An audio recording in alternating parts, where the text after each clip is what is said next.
Hello everyone, welcome to our YouTube channel commerce gallery.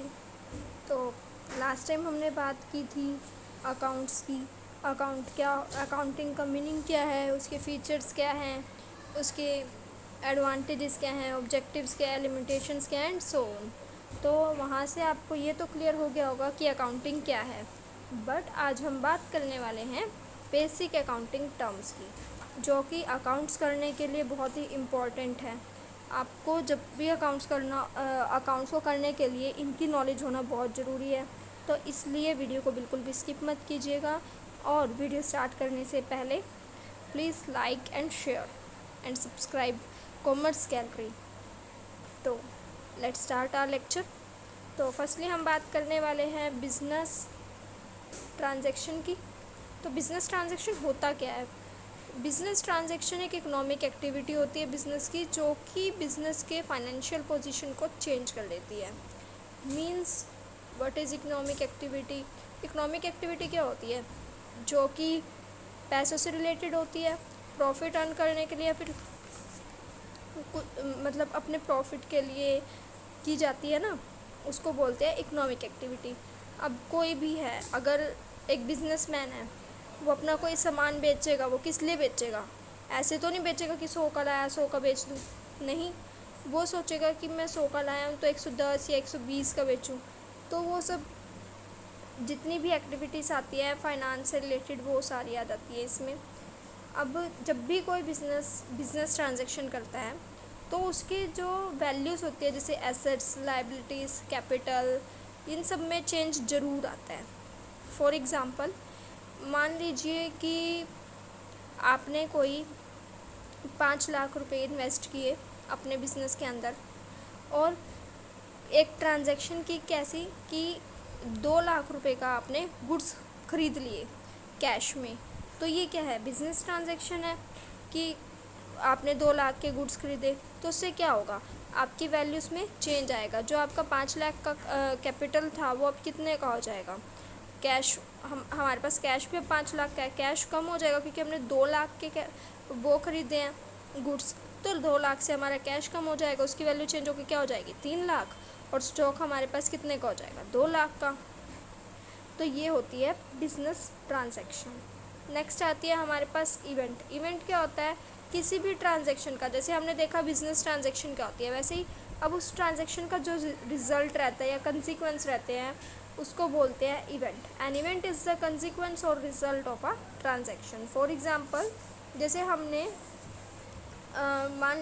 अभी हमने जैसे एग्जांपल लिया था कि हमने 5 लाख ऐसा कैपिटल इन्वेस्ट किया हमारे बिज़नेस के अंदर। उसमें हमने गुड्स परचेज़ कर लिए 4 लाख के कैश में, और 3,80,000 के सेल कर दिए। सेल कैसे किए? हमने 3/4 गुड्स सेल किया। तो और हमने गोडाउन रेंट भी पे किया 20,000। तो हमें प्रॉफिट हुआ कितना? अब 4 लाख के गुड्स थे, उसका 3/4 क्या होगा? 4 लाख के 3 लाख। हमने बेचे कितने के हैं? 3,80,000 के।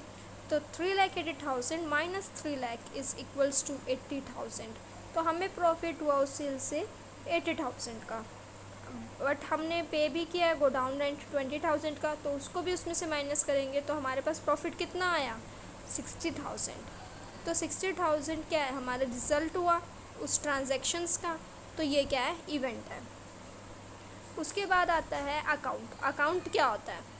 एक्चुअल प्रैक्टिस में हम क्या करते हैं, जो ट्रांजैक्शन सेम नेचर की होती है उसको एक अलग से उसका एक अकाउंट बना लेते हैं। मान लीजिए सेल का अलग बना लिया, सेल रिटर्न का अलग बना लिया, परचेज़ का अलग, परचेज़ रिटर्न का अलग, एक्सपेंसेस का अलग, प्लांट एंड मशीनरी का अलग, वो सब।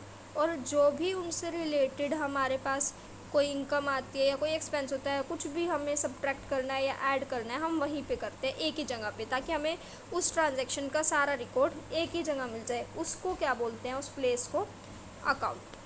तो आई होप आपको ये तीनों टर्म्स क्लियर हुई होंगी। तो हम नेक्स्ट पे चलते हैं, कैपिटल। कैपिटल क्या होता है? हम इतनी देर से कह रहे थे कि सपोज करते हैं कि किसी ने कैपिटल इन्वेस्ट किया, तो ये होता क्या है? कैपिटल होता है amount invested by the proprietor in a business enterprise. जो अमाउंट प्रोप्राइटर, ओनर या बिजनेसमैन जो भी इन्वेस्ट करता है हम बिज़नेस के अंदर, उसको बोलते हैं कैपिटल। अब अमाउंट क्या है, वो ज़रूरी नहीं है कि कैश में, वो कैश में भी हो सकती है, एज अ गुड्स भी हो सकती है, एज अ एसेट्स भी हो सकती है। तो ये अमाउंट क्या होती है, हेल्प करती है हमारे बिज़नेस को चलाने में। जो कैपिटल है ये हमारे बिज़नेस को हेल्प करती है चलाने में। तो इसका एक फॉर्मूला भी होता है, कैपिटल इज इक्वल्स टू में एसेट्स माइनस लायबिलिटीज़। कभी भी जितनी भी हमारी कैपिटल होगी वो किसके इक्वल होगी, जितनी भी हमारे पास एसेट्स होंगी उसमें से हम अपनी सारी लायबिलिटीज़ को अगर माइनस कर दें, जो भी बचेगा वो कैपिटल होगा। फॉर एग्ज़ाम्पल, जैसे हमने पिछले भी एग्ज़ाम्पल में लिया था, या वैसे भी अगर हमने 5 लाख का कैपिटल इन्वेस्ट किया है और उसमें से 2 लाख कैश के हमने गुड्स परचेज़ कर लिए, तो हमारे पास क्या हुआ, 2 लाख हमने दे दिए तो हमारे पास कैश कितना रह गया, 3 लाख। बट स्टॉक में भी तो आए ना वो 2 लाख के गुड्स, तो 3 + 2 कितने हो गए, 5 लाख। 5 लाख और कैपिटल कितना था, 5 लाख। तो इस वजह से कैपिटल इज इक्वल टू में assets minus liabilities. I hope आपको ये सब क्लियर हुए होंगी टर्म्स। अगर आपको कोई भी क्वेरीज है तो आप कमेंट बॉक्स में पूछ सकते हैं। Thanks for watching. Please like, comment, share and subscribe my channel. Thank you.